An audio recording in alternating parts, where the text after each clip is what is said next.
Halo teman-teman, jumpa lagi di channelku tentang servis lampu LED ya. Oke teman-teman, tutorial kali ini saya akan memberikan video yang bisa kita manfaatkan ya teman-teman untuk memperbaiki lampu LED. Oke, langsung saja tutorialnya. Jangan lupa like dan subscribe-nya ya teman-teman bila mana video ini bermanfaat. Oke, langsung saja saya akan memberikan tutorial kali ini adalah saya buka terlebih dahulu ya teman-teman lampu LED ini ya.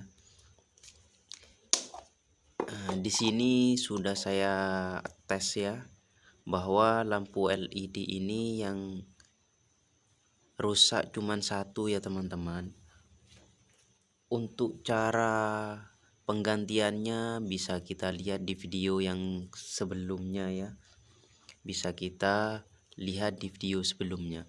Oke teman-teman, di sini saya akan memberikan cara ya atau solusi kalau kita tidak mau mengganti mata lampu LED ini dengan yang baru, dikarenakan mungkin kita tidak punya lampu LED-nya yang baru ya, atau tidak punya lampu LED-nya yang bisa dikanibal ya teman-teman.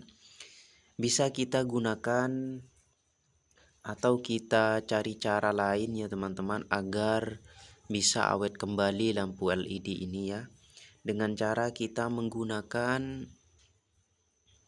ini ya teman-teman. Ini adalah diode ya. Jadi kita menggunakan diode ini agar arus yang masuk ke lampu LED ini stabil ya teman-teman, agar tidak cepat putus ya, dan agar lebih awet kita gunakan diode ya teman-teman. Ayo kita coba dan kita praktekkan ya. Oke, yang pertama yang perlu diketahui di sini diode itu ada kutub negatif dan kutub positifnya ya teman-teman. Di sini juga sudah tertera ya. Kalau di sini positif maka kita arahnya begini ya teman-teman, bisa kita bengkokkan nanti seperti ini ya. Jadi nanti ini akan menyetabilkan arus yang masuk ke dalam lampu LED ya teman-teman. Oke, mari kita sambung terlebih dahulu ya teman-teman. Oke teman-teman, sudah saya solder ya teman-teman. Ini hasilnya seperti ini ya teman-teman.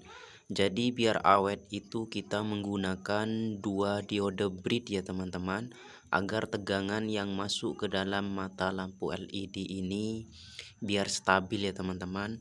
Dan selanjutnya kita coba ya teman-teman.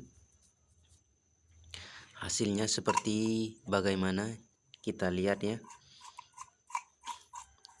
Ini teman-teman, dan bisa kita tutup kembali ya seperti ini.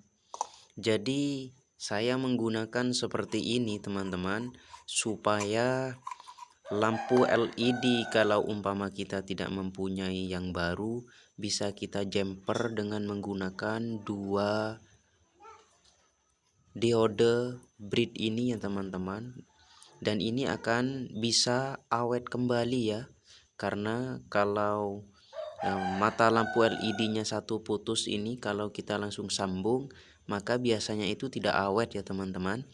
Jadi untuk mengakali seperti ini kita gunakan diode brid yang bisa kita ambilkan dari mesin lampu yang lain ya teman-teman, seperti ini ya, yang sudah tidak digunakan. Bisa kita manfaatkan kembali untuk mengganti mata lampu LED yang putus ya. Oke teman-teman, semoga video ini bermanfaat dan bisa dipraktekkan baik pemula ataupun yang sudah menekuni servis lampu ya. Saya coba kembali ya teman-teman. Jangan lupa like dan subscribe-nya ya. Oke, terima kasih. Semoga bermanfaat.